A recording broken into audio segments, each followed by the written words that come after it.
Audio Jungle.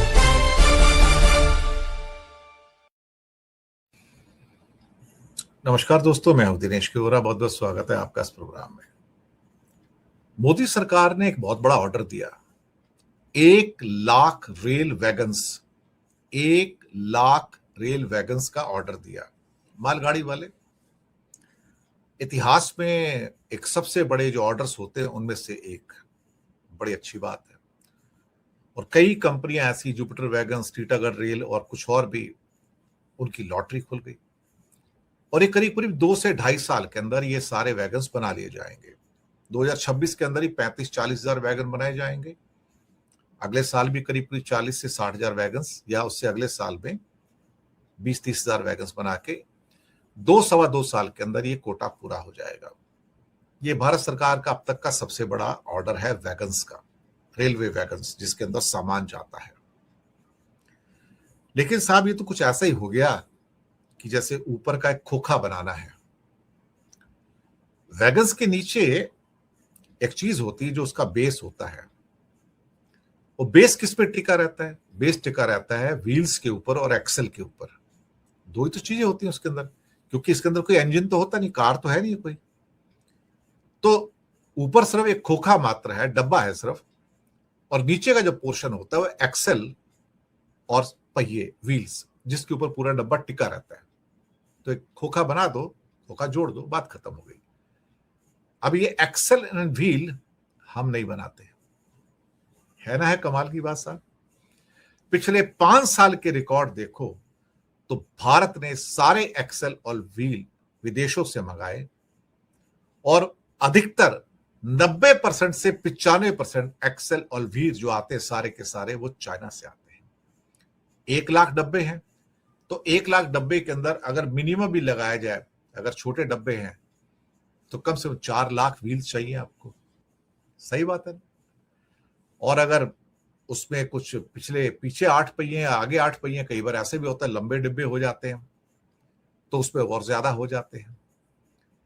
तो साहब, भारतीय रेल चाइना के पहियों पर चल रही है साहब। भारत की जो बाकी पैसेंजर ट्रेन हैं सारी, सब राजधानी या हो या आपकी वंदे भारत हो, वो भी चाइना के व्हील्स और एक्सेल पे चल रही है। इसका मतलब कि भारत की पूरी इकोनॉमी ही सब चाइना के पहियों पे चल रही है ना। अब यहां पे एक चीज बताना चाहूंगा आपको, 2021-22 के अंदर हमने 500 करोड़ रुपए के एक्सेल और व्हील्स जो हैं चाइना से इंपोर्ट किए। उसके अगले साल 2022-23 के अंदर हमने 520 करोड़ रुपए के जो व्हील्स एंड एक्सेल्स हैं वो ताइयून हैवी इंडस्ट्री चाइना से हमने इंपोर्ट किए।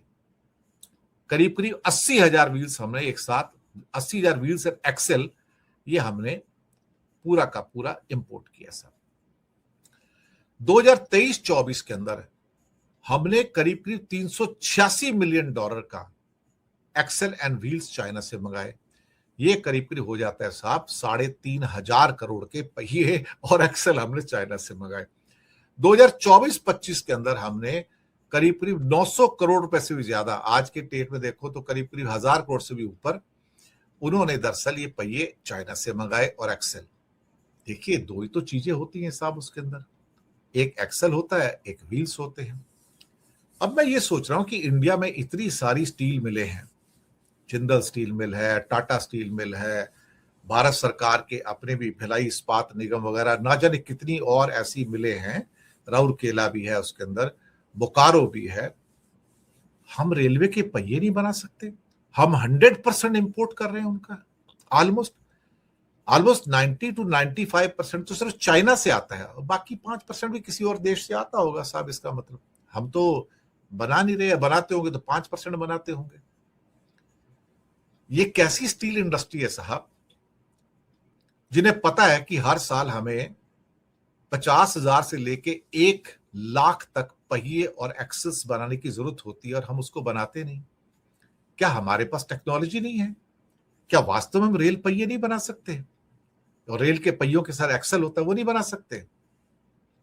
इससे आपको पता लगेगा कि भारत रेल चल तो रही है, दौड़ तो रही है, आप कहोगे देखो 120 kilometre, 100 kilometre, 50 kilometre, 140 kilometre, 160 kilometre की भारत की रेल तेज गति से दौड़ रही है, लेकिन चीन के पहियों पर दौड़ रही है। अब इस पे हम गर्व करें या आंसू बहाएं, इसका फैसला आप कीजिएगा, मैं नहीं। शुक्रिया आपका बहुत।